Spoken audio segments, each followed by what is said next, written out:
Let's talk about something important, actually relevant to Chiefs football. Did we get our guy? I think the story's cool. It's a good story. Chiefs take I'm not even going to Homegrown, try and Lee butcher that Summit last name. raised, K State player.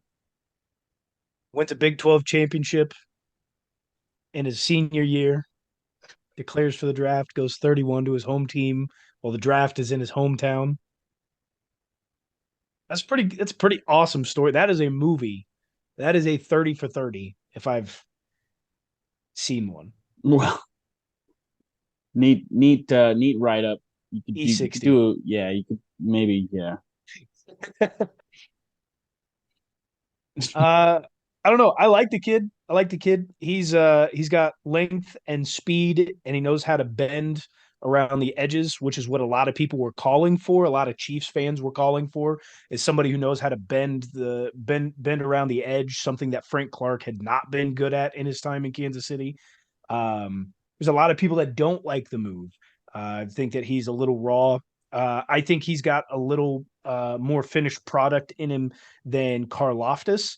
I gave Karloftis a lot of flack last year when we brought him in, and he developed well. Um, I'd like to see us bring in another vet. There are some big names still out there. One including Frank Clark. Somebody to just bring in like mentorship, something that Frank Clark brought last year that can maybe really help that situation. But I understand if not. I don't know. I've watched a little bit of film on him. I like the kid. What do you guys think about old Felix from Kansas State? Look, this is not a very in-depth analysis of mine. This is just the state of college football today. A pass rusher coming out of the Big 12 has to prove himself. I love that he was a round one grade. I love that our organization likes him and was happy to stay at 31 to get him. But when you look at like Nolan Smith, who went to pick before, who was, some were considered a top 10, top 15 talent. Jalen Carter fell to 9. There were different guys on the D line that fell. There were different wide receivers that fell.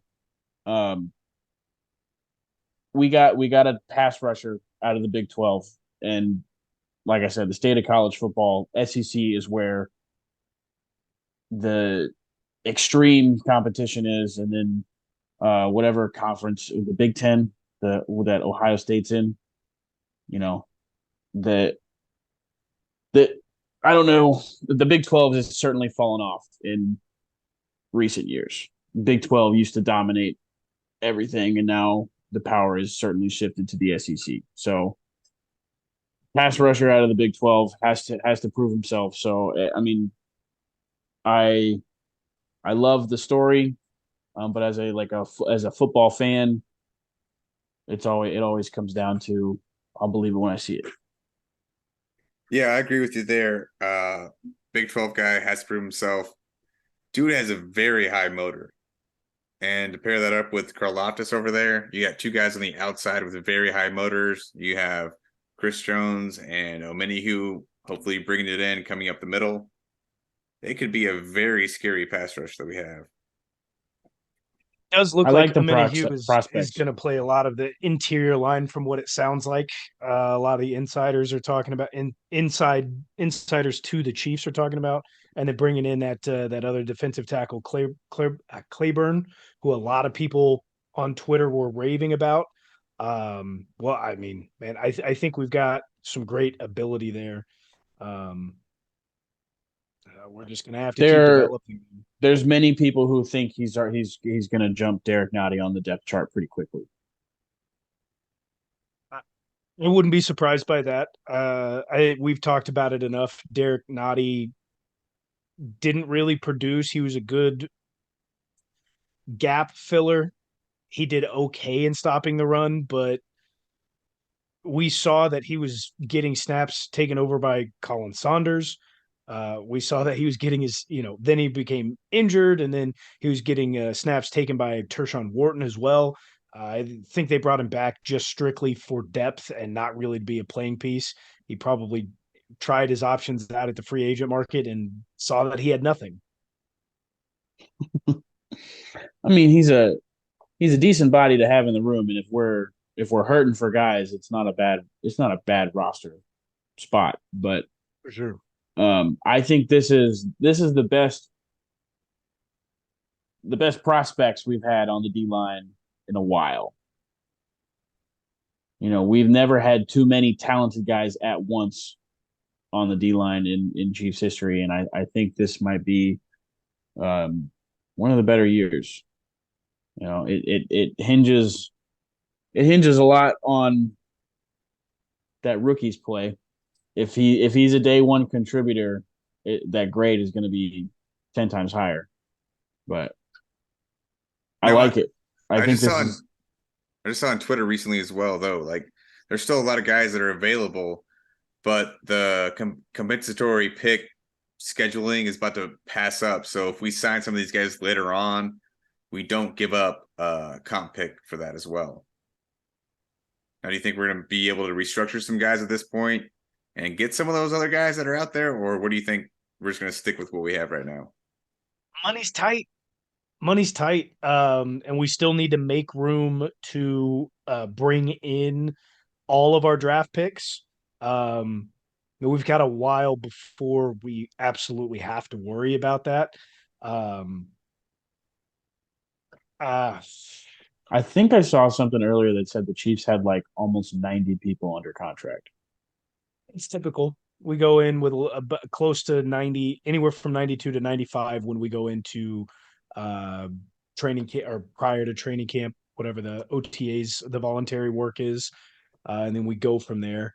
Um, that's not surprising. And I don't know. I don't know if we can bring in a defensive. I don't know if we can bring in any more veterans. I would like to, especially a guy like Yannick Ngakoue. I would love to be able to see him Yeah. come in and play in this system with Steve Spagnuolo. I think he fits Steve's specific measurements that he likes for his defensive ends.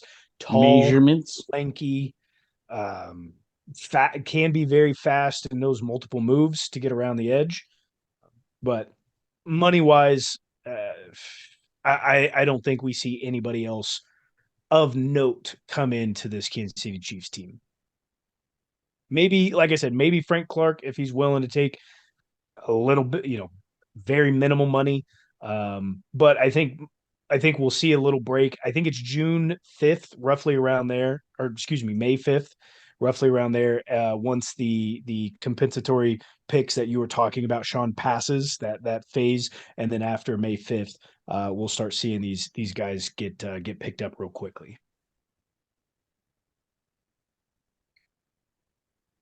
How do you guys feel about the wide receiver we took? You don't like it? I trust Pat. His Yeah. track record right now has only been Clyde, but I'm gonna give him another chance. Like, He asked for Sky too last year. did he? Yeah. Well, like I said, I think it was very intentional that Quentin Johnston and Zay Flowers were mentioned in the media about working out with Pat down in Texas, but Rice wasn't, and that's the guy we go with. So I trust Pat. I think it adds a completely different element to our offense. A tall receiver. He's 6 foot. He's not tall. He's 6'2", isn't he? He's six. He was He is 6'2". 6 foot. I've been lied to. You have been. Mhm. Rashee Rice is 6 foot. And Well, he is a yard. He's a parent at SMU. He is a yak machine. That's where he got most of his yards, was taking it after the catch. There's a guy who we are going to regret passing up on, trading up and passing up on to let him fall to a rival. Marvin Mims Jr. out of Oklahoma. We We'll see. screwed the pooch. He is the same. They are the same size. And while playing with 7 different quarterbacks more than in 2 years, more than over 3 years. As a true freshman, put up over 500 yards. As a true sophomore, put up over 700 yards. As a junior, put up over 1,000 yards. In all 3 years, individually, he averaged more than 20 yards per reception. I am not He worried is an at all. amazing pass blocker, an amazing run blocker.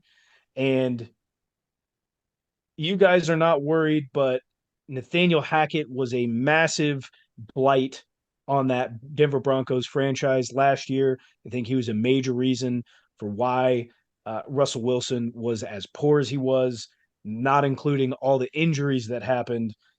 Marvin Mims will be within their top 2 receivers this. Ooh, hot What? take there, buddy. Very hot take. He will Oh, be no. he will be What? one of their top 2 receivers this year. They bring back Jerry Judy. Is Cortland Sutton still on the Broncos? Cortland Sutton is still on Yeah. the Broncos. Anyways, they're all mid, okay?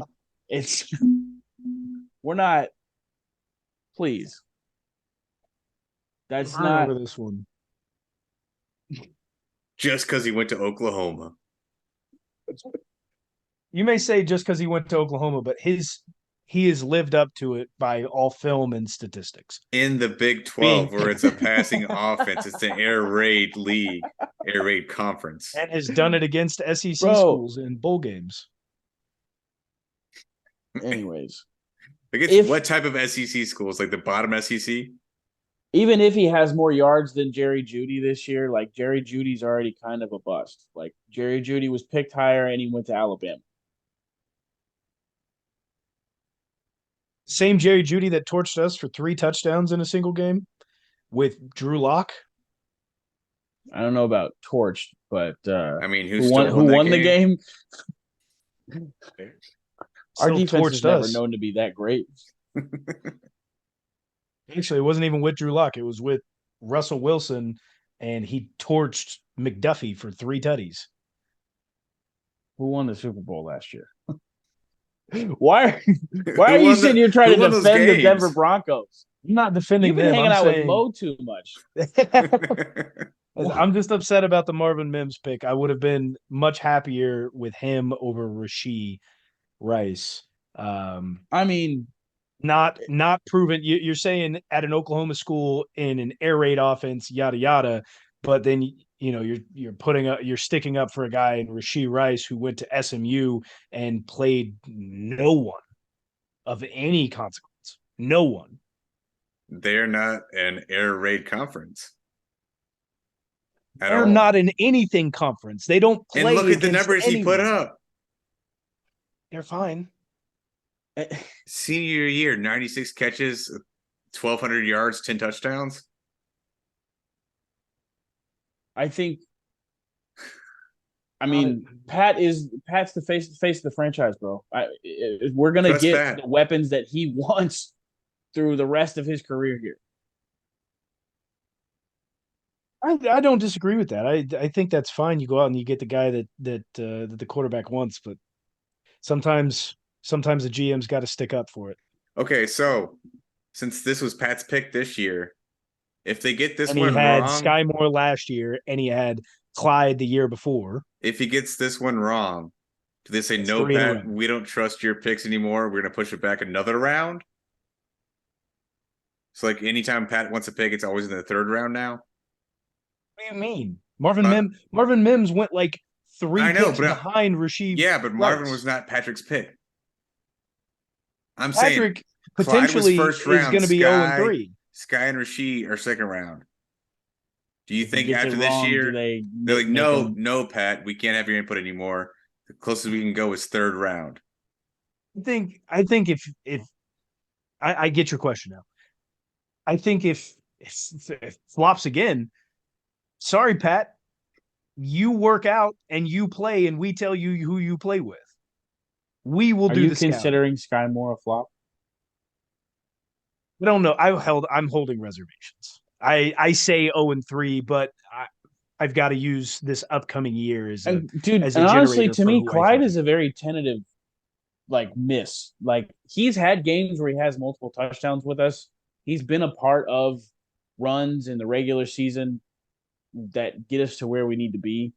But I don't think he's the greatest pick of all time. Like I'm not super pro Clyde here, but it's not. you He's just not lost your that. job to a seventh round pick and Jarek McKinnon. Like, dude, you're a flop. You're a flop. You don't know. There's no. I think. I Yeah, think. like he's been I think it fine says in more moments. about the ability of Isaiah Pacheco than I how much of a I flop Clyde I is. won't say you're wrong, but at the same time, you didn't only lose your job to a seventh round pick. You also lost your job to Jarek McKinnon, who's been through 4 different teams, and then you also lost your job to Ronald Jones, Did who was that really another happen? 6th or 7th round pick. And they wouldn't even bring off the practice squad until Clyde went out. And then Clyde stayed out because they went ahead and kept Ronald Jones. Clyde was a healthy scratch for the Super Bowl. You know who wasn't? I Ronald Jones, who was a healthy true scratch for 15 games for prior. most of the year. Did Ronald I Jones think play in the Super Bowl though? I think that already Suited up. spells Clyde something didn't. along the lines of a rift between Clyde and the coaching staff or front office or whatever. But I mean, he also wasn't at the parade, so And they're not going to re-up his or they're not going to take his 5th year option. not going to take his option. Thank God.